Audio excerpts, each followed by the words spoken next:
Ну вот. Светит луна глазом волчьим на мусульманский восток. Пьем пакистанскую молча, молча подводим итог. Ветровой степи унылой и протухшая вода. Эх, Афган, я тебя до могилы не забуду никогда.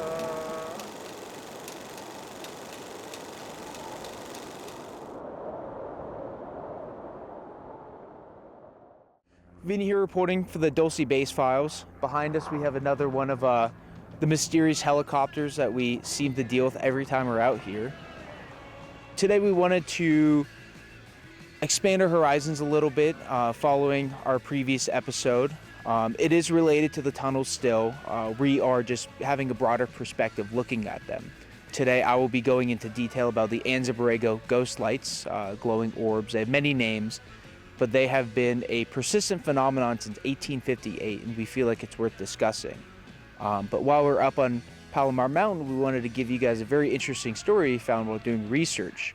A long time ago, when the Spanish were still in California, there was a Spanish ship carrying lots of gold up the San Luis River, and a local tribe here called the Luceño Indians actually raided the ship, stole the gold, and they buried it on, as far as we know, somewhere on the east side of Palomar Mountain in a cave. However, lots and lots of anecdotal stories coming from descendants of these Indians claim that the cave is cursed and that many people have tried to look for this cave. Many explorers and investigators and people of that nature looking for this tunnel have died going to it, but we thought it was something interesting that you guys might enjoy.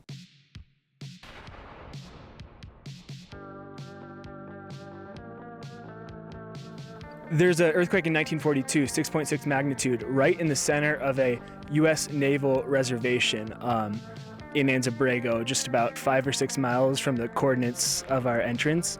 Very odd that one of the largest earthquakes in Southern Californian history is right at the center of a U.S. Naval testing range. Now, I'm not saying that these weren't real earthquakes. I just believe it's very probable that they were seismically induced by deep underground tunneling using a device like the Subterrane, or something like a massive underground explosion, potentially get around nuclear test ban treaties. I'll go more into this later, but this is a pretty good overview of what we'll be investigating.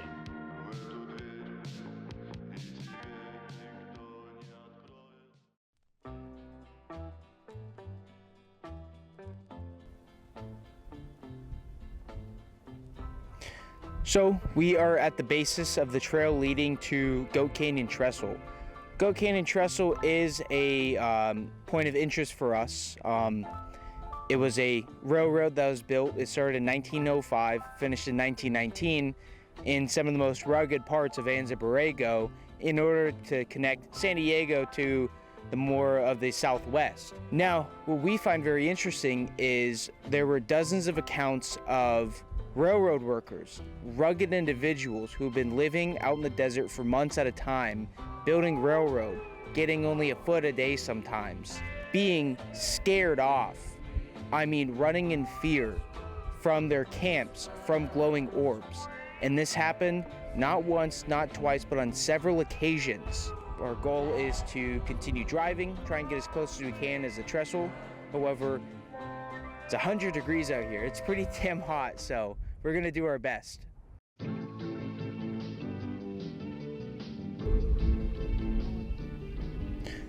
So we're at the location of the train tracks, and we wanted to give you guys some information that we found doing research on these ghost lights of Borrego, as they're called.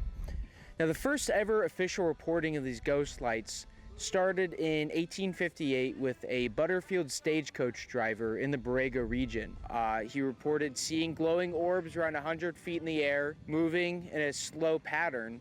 They were large. I mean, they were not little tiny blinks in the night sky, they were 5 feet across, maybe 10 feet across. And after that, people began reporting more and more about these lights. Like we mentioned earlier, these lights drove some of the prospectors in this area, the men building these train tracks where we're at right now, driving them from their camps in fear of whatever these orbs are. Another story, in the late 1800s, there were 3 prospectors out here, and they reported them seeing dozens of these orbs in a single night.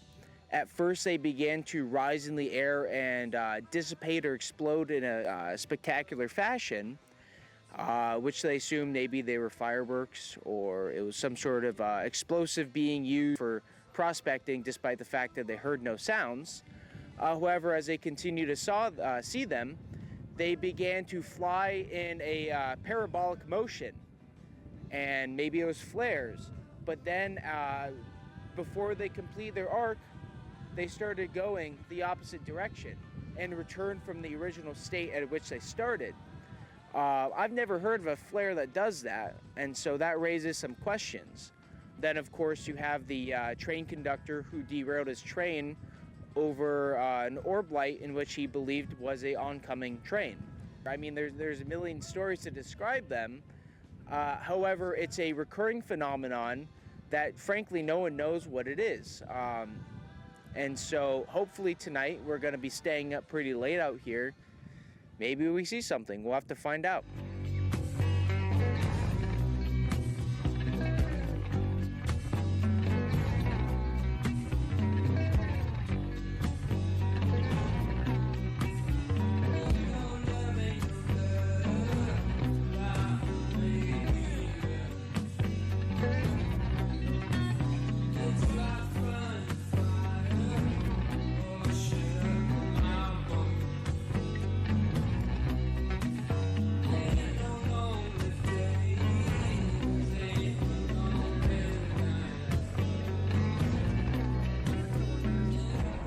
Alright, so we're currently driving through El Centro. We had to do a big detour. We're trying to make it to Superstition Mountain. It gives you a really, really good overlook of the whole region, and there's some interesting aspects we want to talk about there. However, large sections of it on the east side are active bombing ranges used by the Navy, in which a few years ago we actually read an article. A campground that was outside of the naval range, but nearby, was bombed by a jet. Luckily, no one died.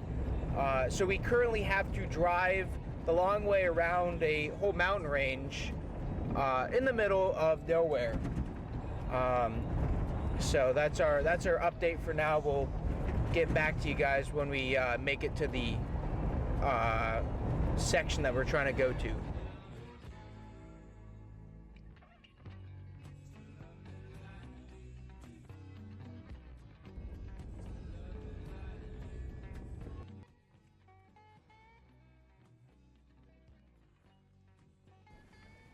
All right, how's today going? What are you feeling? I mean, today's been good. No hiccups necessarily. There's a lot of driving. We've been on the road since around 8:30, and it's currently 6, and we still probably have like 2 or 3 more hours of driving today. We're currently trying to get to the Superstition Mountains to begin our next segment, talking about underground nuclear tunnels and things of that nature. And so, nothing to complain about, but nothing to really be proud of, I guess. Why would they put like these tunnels under a state park or something like? Yeah, this is out there. I mean, we can be driving for the next like 60 miles, and we probably won't see another person. We are out really in the middle of nowhere in a very inhospitable desert. And so, I mean, the fact that the population per square mile is probably 2 because of us, I mean, it makes it a good location. It hides something because there's just so much land that nobody is on. And no one really cares to go just because it is so tough to ford. Yeah. All right, guys. I don't know if you can see this right now. This is Superstition Mountain off in the distance. This is kind of one of our targets, and a very weird military installation we found there. It's very hard to actually get there because it's an active bombing range. So we're gonna try to get as close as we can, and we'll keep you guys updated.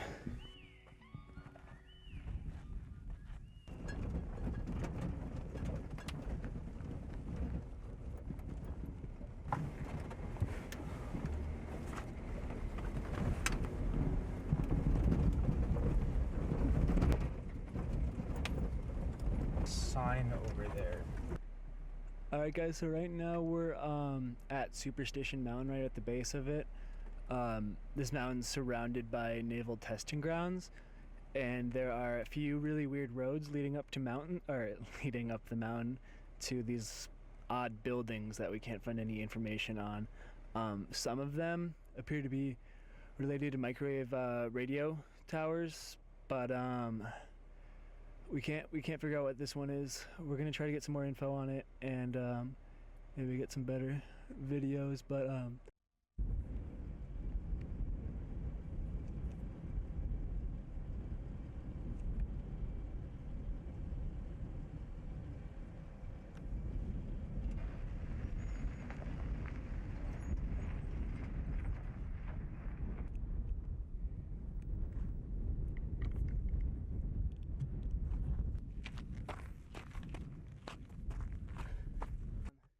we're trying to find what this was up here. I don't know if you guys can see that. Came up on the trail right here on the crossroads. This is may or may not be restricted. We find this. And guys, Let's make this quick. I'm kind of tweaking right now. and then guys, walk over to it.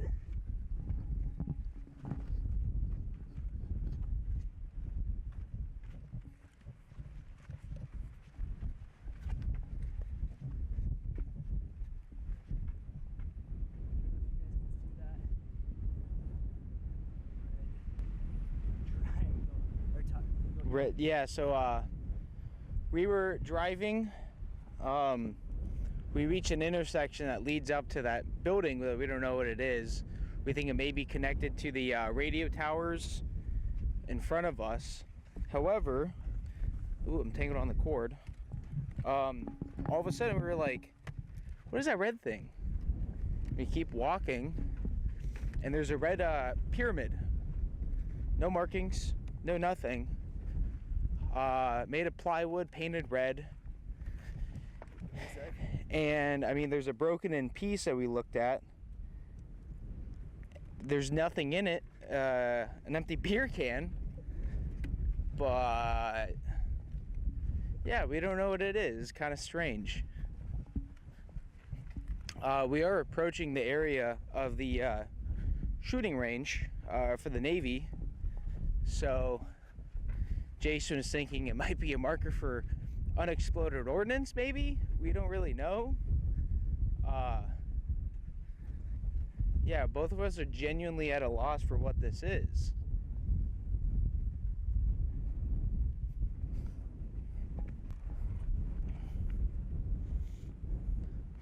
So yeah, if anyone knows what this is, if we don't figure it out before we release this episode, please let us know what this might mean.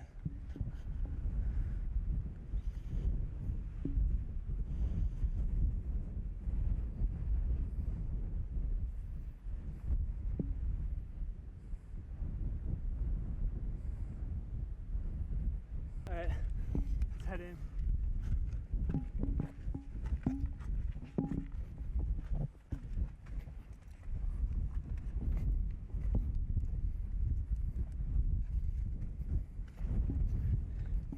All right, you want to lay it on the ground so you can talk about it? Yeah.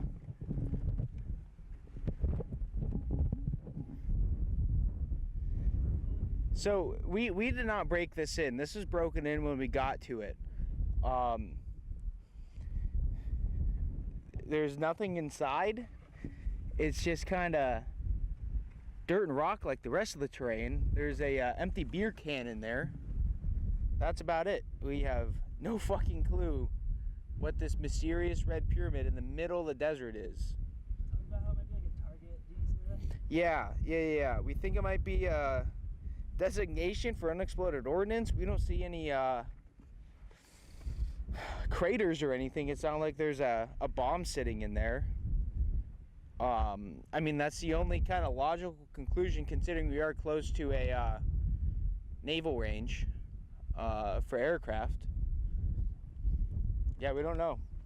Yeah, we're gonna cut the camera and figure out what we want to do.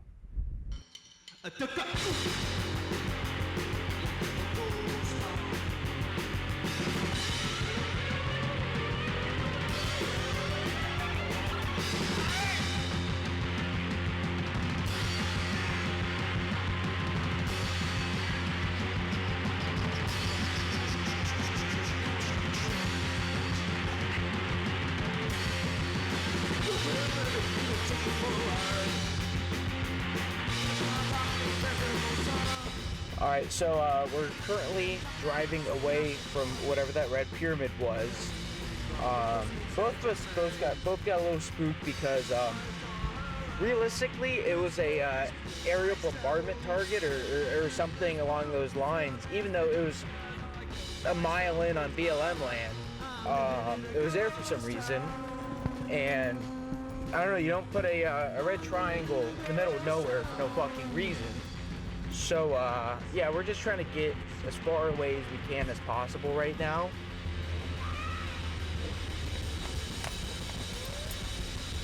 Alright, so, we, just drove like 5 or 6 miles away from the, Red Pyramid. We don't know really what it is, considering it was near a bombing range. It was still on BLM land, public land, and there were marked trails literally leading up to it. It was just weird why it was there, because obviously the Navy wouldn't want to bomb where people drive around, but at the same time it's like there's no markings on it, no designation, just really strange. And we both kind of got spooked from it. We didn't really feel like sticking around to see what happened. So even though it took us like 3 hours to go this way, and we were planning on stopping and observing that building more, we just beelined it out of there. So now we're just gonna keep driving, looking for a place to spend the night. And yeah, that's about it for today.